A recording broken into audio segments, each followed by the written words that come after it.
Buenas tardes, hermanos, amigos, familia. Una vez más estamos aquí en este canal tratando de traerles la lección para el estudio de la lección de la escuela sabática para el día 24 de agosto de 2024. Y la lección se llama Instruyendo a los discípulos, parte 2. Esta es la parte que vamos a repasar hoy o que vamos a estudiar hoy juntos para que entonces así podamos seguir adelante estudiando la palabra de Dios. Así que sean todos bienvenidos. Ojalá que esto les sirva para su crecimiento espiritual, como también nosotros buscamos lo mismo. Así que vamos a leer, pero antes de leer la palabra de Dios, oramos. Amantísimo Padre, que moras en las alturas de los cielos, hoy agradecidos venimos a ti, mi amado Jesús, a darte las gracias por darnos esta oportunidad y a pedirte, Señor, que perdones nuestros pecados, que perdones nuestras faltas, porque no somos buenos. Buenos eres tú, Señor. Y te pedimos también que tu Santo Espíritu sea el que nos instruya, para que siendo tú el Maestro de Maestros, hagamos nosotros tu santa y divina voluntad. Todo te lo suplicamos en el santo nombre de Jesús. Amén. Leemos hoy del libro de Marcos, capítulo 10, versículo... Marcos 10, versículo 41, versículo 45. Y entonces este es el versículo que no lo tenemos para repasarlo y aprenderlo de memoria para toda la semana. Porque el Hijo del Hombre tampoco vino para ser servido, sino para servir y dar su vida en rescate por muchos. Marcos 10, 45. Amén. Amén, amén, amén. Muy buenas tardes a todas las personas que se nos unen. Los que más se nos unen son nuestra familia. Les queremos agradecer por su apoyo y queremos dejarles saber que esta lección es demasiado importante. Esta lección nos habla de cosas muy profundas, como por ejemplo la familia, el matrimonio, los hijos, el dinero, que nosotros necesitamos que Dios no lo supla. Así que vamos a entrar al estudio de esta semana, esperando que sea el Espíritu Santo el que nos guía. Para eso oramos, para eso estudiamos, para eso leemos la palabra del Señor. Así que le pido a mi esposa que continúe con la lectura de Marcos capítulo 10, versículo, viene siendo el versículo, creo que ya lo tiene ya listo, ¿no? Sí, este es el versículo 10 del 1 en adelante. Sí, del 1 al 4. Ok. Entonces la palabra de Dios dice: levantándose de allí vino a la región de Judea y al otro lado del Jordán, y volvió el pueblo a juntarse a él, y de nuevo les enseñaba como solía. Y se acercaron los fariseos y le preguntaron, para tentarle, si era lícito al marido repudiar a su mujer. Él respondió, les dijo, ¿qué os mandó Moisés? Ellos dijeron, Moisés permitió dar carta de divorcio y repudiarla. Y respondiendo Jesús les dijo, por la dureza de vuestro corazón os escribió este mandamiento. Pero al principio de la creación, varón y hembra los hizo Dios. Por esto dejará el hombre a su padre y a su madre, y se unirá a su mujer, y los dos serán una sola carne. Así que no son ya más dos, sino uno. Muy bien. La lectura es bastante larga, pero tenemos que ir analizándola poco a poco. Vamos a comenzar por leyendo desde el principio, capítulo 10, versículo 1. Capítulo 10, versículo 1. Se me complicó la cosa aquí. Bueno.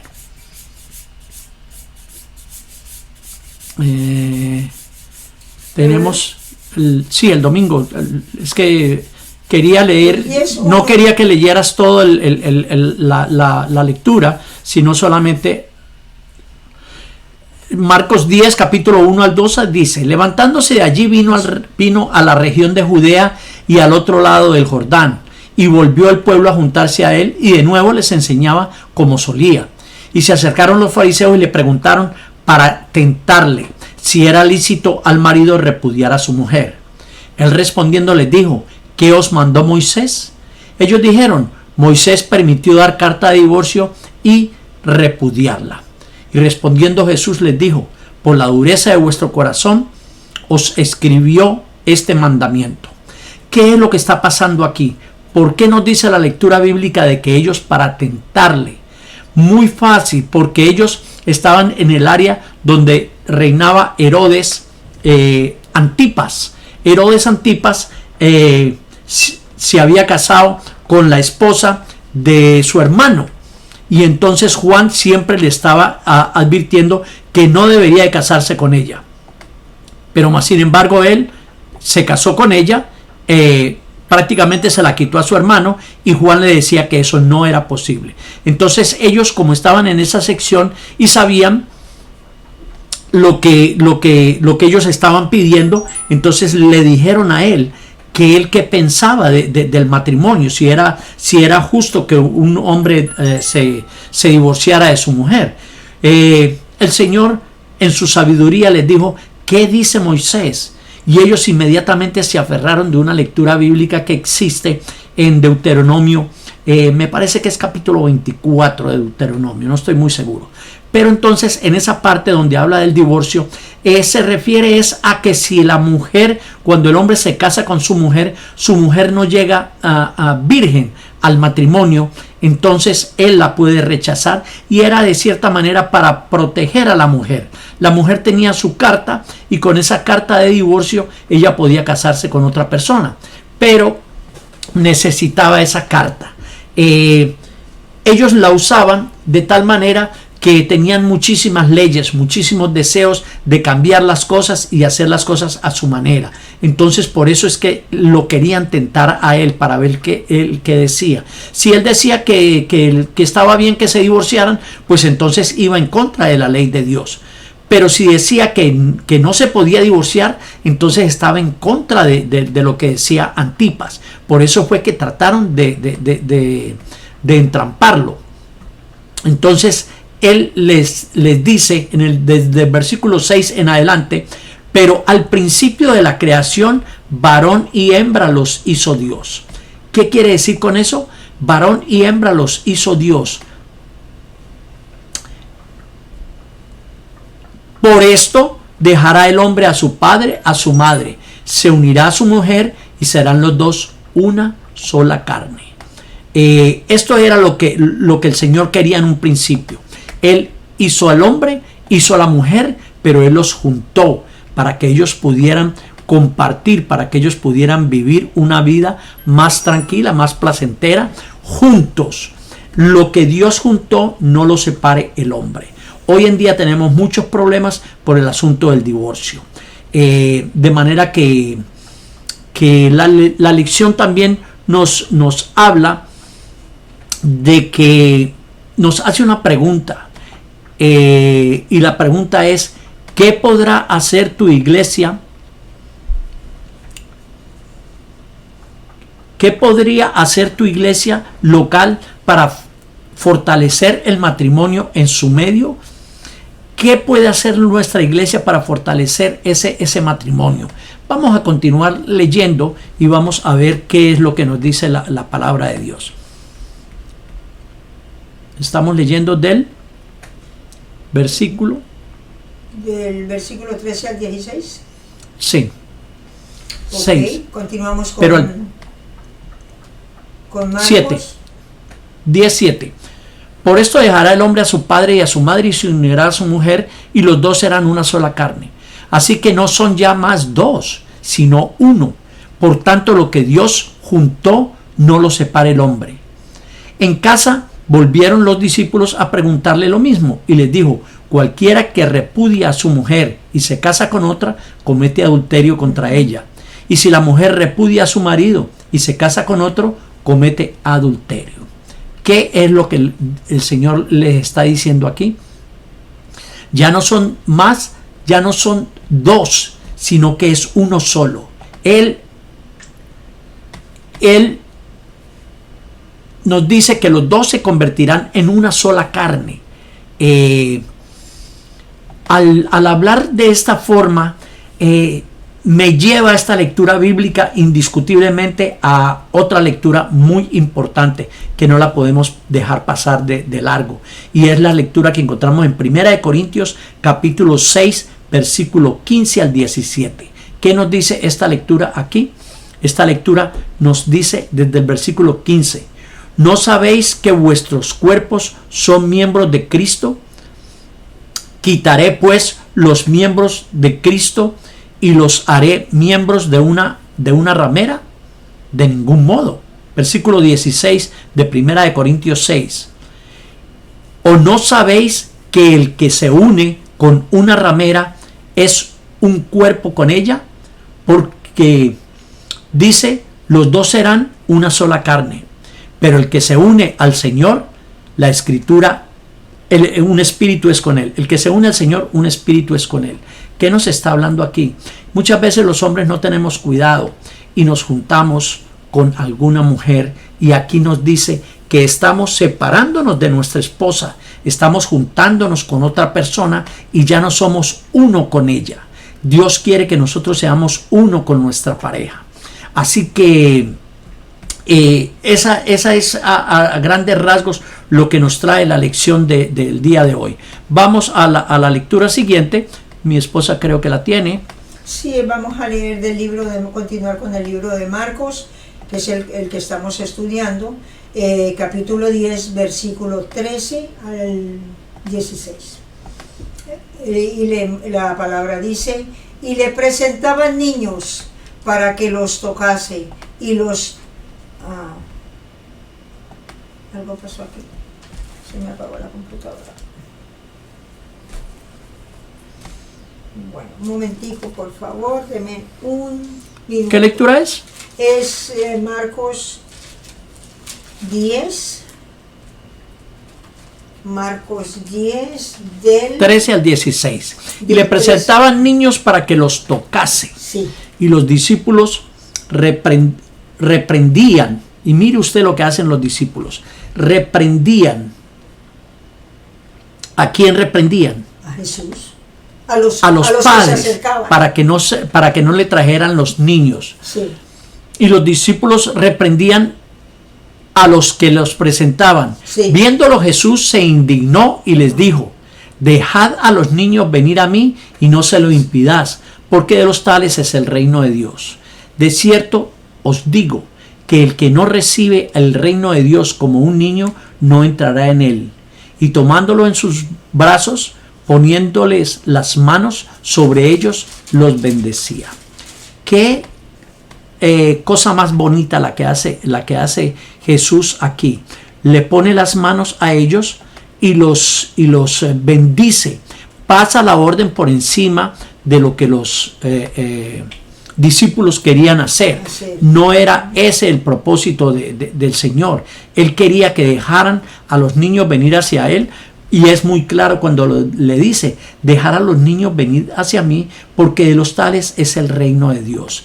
Si nosotros no ponemos nuestro espíritu como el de un niño, no vamos a poder entrar al reino de Dios. Estas son cositas, estas son perlitas que el Señor nos pone para que nosotros le pongamos cuidado a qué es lo que necesitamos para entrar al reino de Dios. De cierto os digo que el que no recibe el reino de Dios como un niño, no entrará en él. Luego dice la lectura que los bendecía los unos a los otros. ¿Tienes la siguiente lectura? Sí, okay. Tengo la lectura que es el versículo 17 y el 18. Al salir él para seguir su camino, vino uno corriendo e hincando las rodillas delante de él, le preguntó: Maestro bueno, ¿qué haré para heredar la vida eterna? Jesús le dijo: ¿por qué me llamas bueno? Ninguno hay bueno, sino solo uno, Dios. Amén. Amén. Muy bien. Vamos a analizar esa lectura bíblica, que es una lectura bíblica súper importante. Nosotros no podemos tomar una lectura bíblica y tratar de hacer una doctrina con ella. Aquí Jesús le está diciendo a él: ¿por qué me llamas bueno? Porque es la forma como él se expresa ante Jesús y le pregunta: Maestro bueno, ¿qué haré para heredar la vida eterna? Y Jesús le da una respuesta bastante fuerte. ¿Por qué me llamas bueno? Bueno no hay sino uno, y es Dios, es el Padre Celestial. En otras palabras, Jesús le está diciendo a él: tú me estás diciendo a mí que tú me ves a mí como al Padre Celestial. Tú me ves a mí como el Dios. El hombre se queda completamente atónito. Pero Jesús no le permite, o sea, que continúe, que dé la respuesta. Él, sino que quiere que eso esté atesorado en su corazón. ¿Qué vas a hacer ahora con ese conocimiento que tiene? ¿Tú crees que yo soy Dios? Por eso es que Jesús le dice: ¿por qué me llamas bueno? ¿Tú crees que yo soy Dios? Continuamos la lectura para ir especulando, para no especular, quiero decir, para ir analizando cada una de las cosas que el hombre le dice a Jesús. Los mandamientos sabes: no adulteres, no mates, no hurtes, no digas falsos testimonios, no defraudes, honra a tu padre y a tu madre. Él entonces, respondiendo, le dijo: Maestro, todo esto lo he guardado desde mi juventud. Entonces Jesús, mirándole, le amó y le dijo: una cosa te falta.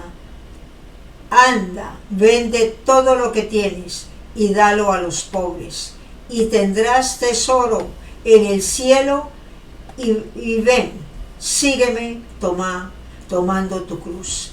Pero él, afligido por esta palabra, se fue triste porque tenía muchas posesiones. Amén.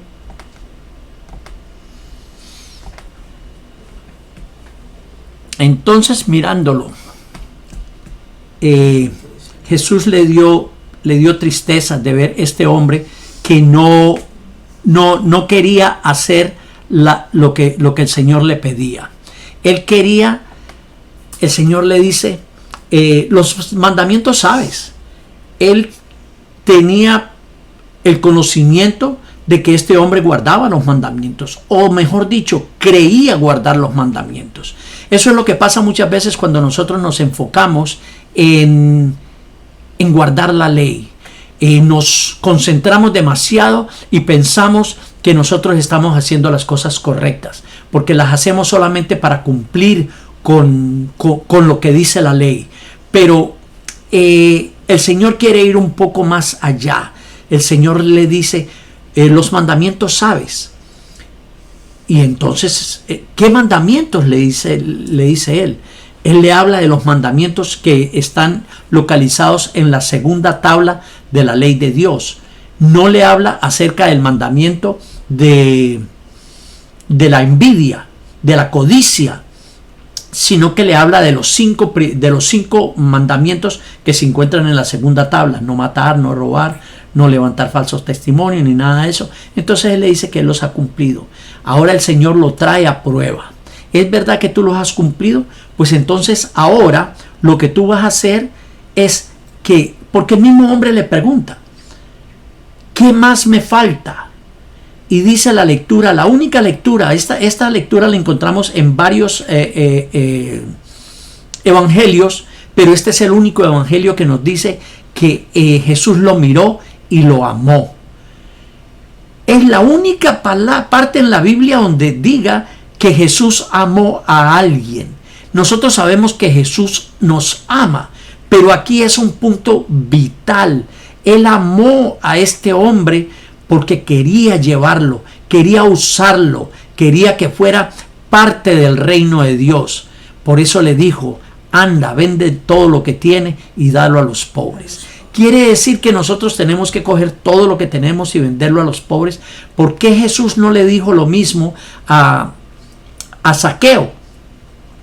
Zaqueo mismo llegó y le dijo a él: voy a vender todo lo que tengo y voy a dárselo a los pobres. La mitad de lo que tengo se lo voy a dar a los pobres.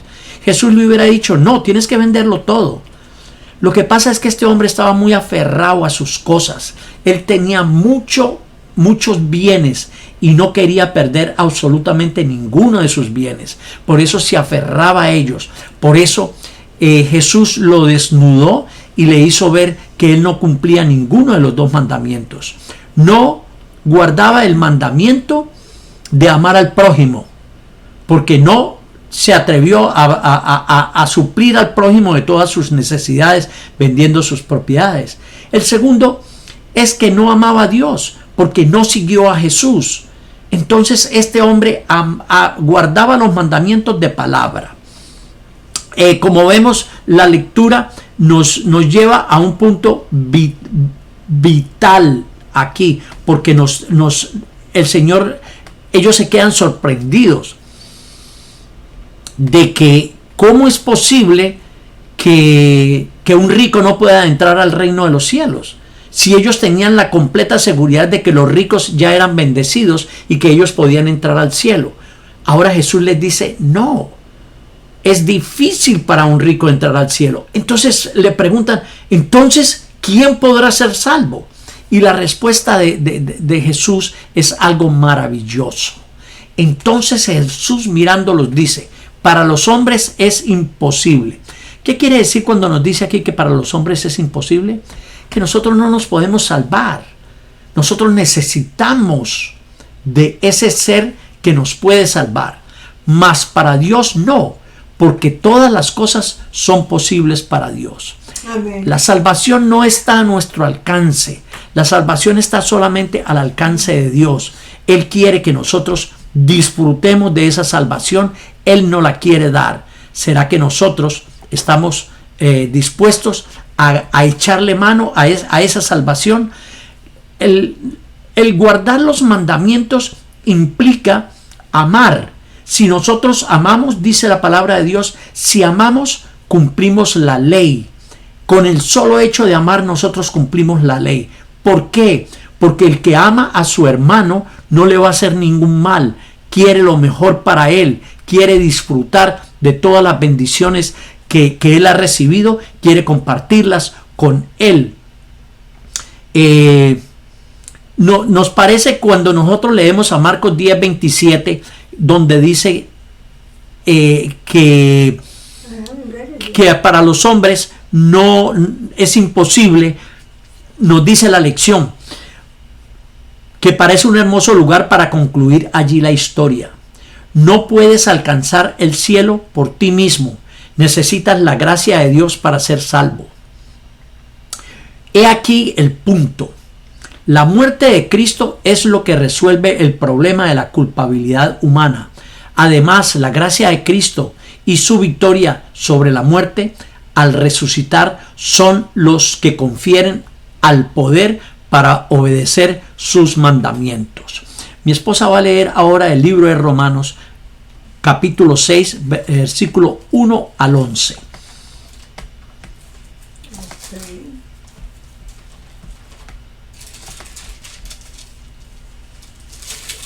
Entonces leemos del libro de Romanos del capítulo 6, versículos del 1 al 11. Y la palabra de Dios dice: ¿qué pues diremos? ¿Perseveraremos en el pecado para que la gracia abunde? En ninguna manera, porque los que hemos muerto al pecado, ¿cómo viviremos aún en él? ¿O no sabéis que todos los que hemos sido bautizados en Cristo Jesús hemos sido bautizados en su muerte? Porque somos sepultados juntamente con él para muerte por el bautismo, a fin de que, como Cristo resucitó de los muertos por la gloria del Padre, así también nosotros andemos en vida nueva. Porque si fuimos plantados juntamente con él en la semejanza de su muerte, así también lo seremos en la de su resurrección. Sabiendo esto, que nuestro viejo hombre fue crucificado juntamente con él, para que el cuerpo del pecado sea destruido, a fin de que no sirvamos más al pecado, porque ha muerto, ha sido justificado, porque el que ha muerto ha sido justificado del pecado. Y si morimos con Cristo, creeremos que también viviremos con él, sabiendo que Cristo, habiendo resucitado de los muertos, ya no muere. La muerte no se enseñoreará más de él, porque en cuanto murió, al pecado murió una vez por todas, mas en cuanto vive, para Dios vive. Así también vosotros consideraos muertos al pecado, pero vivos para Dios en Cristo Jesús, Señor nuestro. Amén. Qué lindo. Amén. Una lectura muy bonita, muy profunda.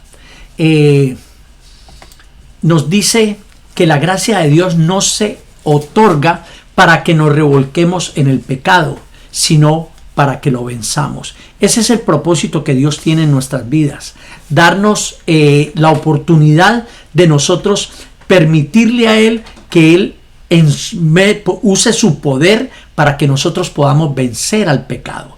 Nosotros podemos vencer al pecado no con nuestras propias fuerzas, pero con la fuerza de Cristo. Cuando nosotros recibimos a Cristo, Él nos da ese poder para nosotros vencer al pecado. No somos nosotros, es el poder de Él. Cuando nosotros entramos en esa unidad con Él, nos convertimos en uno. Cuando morimos nosotros, cuando nosotros estamos dispuestos a bautizarnos, nos bautizamos para que seamos limpios. Ahí somos limpios, ahí es una gran oportunidad. A veces volvemos y caemos, pero todavía se nos da otra oportunidad más. Nosotros podemos volver y arrepentirnos de algo malo que hayamos hecho. ¿Por qué hacemos algo malo si tenemos a Cristo en nuestro corazón? Simplemente porque le decimos a Cristo: mira, en este momento yo voy a hacer algo y no quiero que tú estés conmigo, Jesús. Yo voy a hacer las cosas a mi manera. Entonces lo sacamos de nuestras vidas, hacemos cualquier cosa mal hecha y por eso es que nosotros caemos. Si en realidad Cristo está en nosotros, Él es el que va a vivir en nosotros y no nos va a permitir cometer ninguna clase de imprudencia, cosas que nos puedan hacer daño para poder lograr la vida eterna. Tenemos que leer a Romanos capítulo 6 para poder entender lo que Dios tiene preparado para nosotros. ¿Tienes la siguiente lectura, mi amor? Sí, la siguiente lectura de Marcos, capítulo 10, con el versículo 32 al 34. Y la palabra dice: iban por el camino subiendo a Jerusalén, y Jesús iba delante, y ellos se asombraron y le seguían con miedo. Entonces, volviendo a tomar a los 12 aparte, les comenzó a decir las cosas que le habían de acontecer. He aquí subimos a Jerusalén, y el Hijo del Hombre será entregado a los principales sacerdotes y a los escribas, y le condenarán a muerte, y le entregarán a los gentiles. Y le escarnecerán, le azotarán y escupirán en él, y le matarán, mas al tercer día resucitará. Amén. Amén. Muy bien. Mire usted lo que está haciendo Jesús. Les está diciendo a ellos para qué vino a este mundo. Él vino a este mundo para morir por nuestros pecados. Tenía que pasar por todas estas cosas, que lo escupieran. A nosotros se nos enseña un evangelio diferente en el día de hoy. Se nos dice que el evangelio es de prosperidad, que Jesús vino para que tengamos vida y para que la tengamos en abundancia. Primero que todo, Jesús dijo: yo soy el camino, la verdad y la vida. Si nosotros queremos tener vida, esta vida que nosotros vivimos aquí no tiene ningún propósito, no tiene, bueno, sí tiene propósito, pero no es valedera para nosotros a menos que la vivamos en Jesús, a menos que le entreguemos nuestra vida a Él. Ahí es donde nuestra vida coge valor. Entonces le entregamos nuestra vida a Jesús y Él se encarga de cambiarnos poco a poco. Él toma control de nuestras vidas, Él nos dirige. Entonces Él vino a sufrir, Él vino a pagar nuestra muerte. Pero a nosotros se nos quiere enseñar hoy en día el evangelio de la prosperidad, de que Jesús vino para que nosotros tengamos vida y la tengamos en abundancia. Eso es lo que Jesús quiere, que tengamos abundante Jesús en nuestras vidas. Eso es vida. Cuando nosotros lo recibimos a Él, nosotros podemos tener esa paz que Él nos da. Ahora, mire usted lo que hacen los discípulos. Esto no es cuestión de nosotros solamente. Los discípulos vivían con Él y mire usted qué le dicen después los discípulos a Jesús. Continúa leyendo. Continuamos leyendo del versículo 35. Dice: entonces Jacobo y Juan, hijos de Zebedeo, se le acercaron diciendo: Maestro, queríamos que nos haga lo que pidiéremos. Él les dijo: ¿qué queréis que os haga? Ellos le dijeron: concédenos que en tu gloria nos sentemos el uno a tu derecha y el otro a tu izquierda.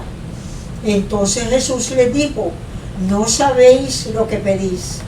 ¿Qué podéis beber del vaso que yo bebo, o ser bautizados con el bautismo con que yo soy bautizado? Ellos dijeron: podemos. Jesús les dijo: a la verdad, del vaso que yo bebo, beberéis, y con el bautismo con que yo soy bautizado, seréis bautizados. Amén. Muy, pero muy bien.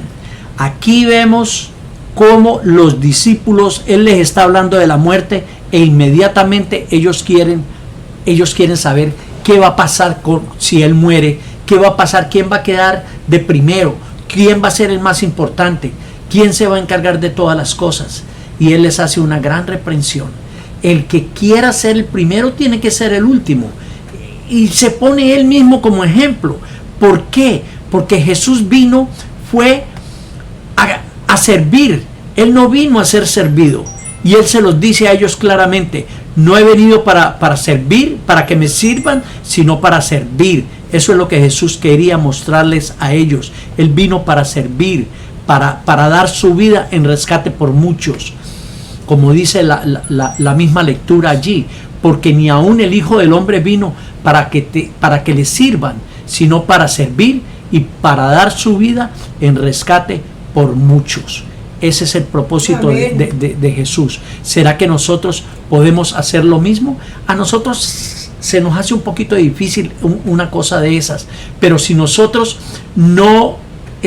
si nosotros tenemos nuestros ojos puestos en esta vida, vamos a sufrir demasiado, porque las cosas se nos van a complicar. Cuando menos nos demos cuenta, las cosas por las que nosotros nos aferramos, las cosas que nosotros queremos cuidar, esas cosas van a desaparecer y vamos a quedar avergonzados, porque vamos a perder lo más principal que Jesús vino a darnos, la vida eterna. ¿Qué lectura tenemos a continuación? Continuamos leyendo del versículo 46 al 52 y leemos de la palabra y dice así: Entonces vinieron a Jericó, y al salir de Jericó, él y sus discípulos y una gran multitud, Bartimeo el ciego, hijo de Timeo, estaba sentado junto al camino mendigando. Y oyendo que era Jesús Nazareno, comenzó a dar voces y a decir: Jesús, hijo de David, ten misericordia de mí. Y muchos le reprendían para que callase, pero él clamaba mucho más: Hijo de David, ten misericordia de mí. Entonces Jesús, deteniéndose, mandó llamarle, y llamaron al ciego, diciéndole: Ten confianza, levántate y llama. Él entonces, arrojando su capa, se levantó y vino a Jesús. Respondiendo Jesús, le dijo: ¿Qué quieres que te haga? Y el ciego le dijo: Maestro, que reciba la vista. Y Jesús le dijo: Vete, tu fe te ha salvado. Y enseguida recobró la vista y seguía a Jesús en el camino. Gloria a Dios. Amén. Qué bendición. Esta es una de las historias más lindas que nosotros podamos observar en la Biblia. Nos habla de un ciego que se apareció en el camino. Este ciego no podía ir a Jesús, pero la historia nos cuenta que Jesús fue justo a ese pueblo, y no nos dice que hizo nada más en ese pueblo. Fue a ese pueblo con ese solo propósito: sanar a Bartimeo. Bartimeo estaba pidiendo limosna en la calle porque él vivía de eso, de lo que la gente le quisiera dar. Y entonces oyó que venía Jesús, y ahí mismo dijo: ¿qué es lo que pasa? ¿Cuál es el alboroto que se oye aquí? Y entonces le dijeron que era Jesús. Cuando él oyó que era Jesús, ahí mismo comenzó a gritar: Jesús, hijo de David, ten misericordia de mí. Todo el mundo trató de callarlo. Cállate, por favor, que el Señor está muy ocupado, o lo que sea. Y él volvía y gritó más duro, con más fuerza, con más decisión: Señor, hijo de David, ten misericordia de mí. Y el Señor inmediatamente dio la orden de que lo trajeran a él. Cuando el ciego Bartimeo escuchó que el Señor lo iba a sanar, él sabía muy bien que él podía sanarlo. Tomó su capa y la arrojó. Esto tiene mucho significado, porque los que pedían limosna en ese tiempo, lo único que tenían era su capa. ¿Cómo va a tirar la capa de esa manera? Porque él tenía la absoluta seguridad de que iba a ser sano. Entonces tiró la capa hacia un lado y se fue donde Jesús. Y la pregunta que Jesús le hizo es la pregunta que es demasiado importante: ¿qué quieres que te haga? Lo mismo le dijo a los discípulos cuando vinieron a pedirle que sentara el uno a la derecha y el otro a la izquierda. ¿Qué quiere? ¿Puedes hacernos esto? Y él le dijo: ¿qué quieres que te haga? Y ellos le pidieron una estupidez. Bartimeo le pide ahora que lo sane, y él le pone las manos en los ojos y lo sana. El hombre queda viendo. Pero tenemos que tener mucho cuidado cuando nosotros le pedimos a Jesús. ¿Qué le pedimos? Jesús se le presentó a Salomón y le preguntó qué quería que hiciera por él, que le pidiera lo que quisiera. Y Salomón le pidió que le diera sabiduría. Si Salomón le hubiera pedido que le diera el Espíritu Santo, a lo mejor Salomón no hubiera pasado por todos los problemas que pasó. Aquí se le da la oportunidad a Bartimeo. ¿Qué quieres que te haga? Bartimeo le dice, quiero ver, porque esa era su inmediata necesidad. El Señor no solamente le devuelve la vista, sino que le dice, vete, has sido salvo. Así que con esta lectura terminamos el repaso de la lección en el día de hoy, y quiero terminar con una oración. Vamos a orar, vamos a pedirle a nuestro Padre Celestial que nos guíe.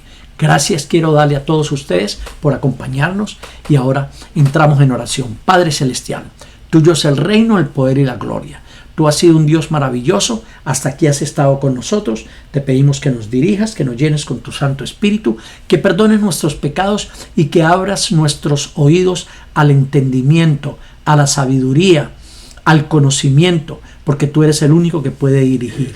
Perdona nuestros pecados, dirige nuestros pasos. Te lo pedimos en el bendito nombre de tu amado Hijo, nuestro Señor Jesucristo. Gloria, honra y honor sean dados a tu santo nombre por los siglos de los siglos. Amén.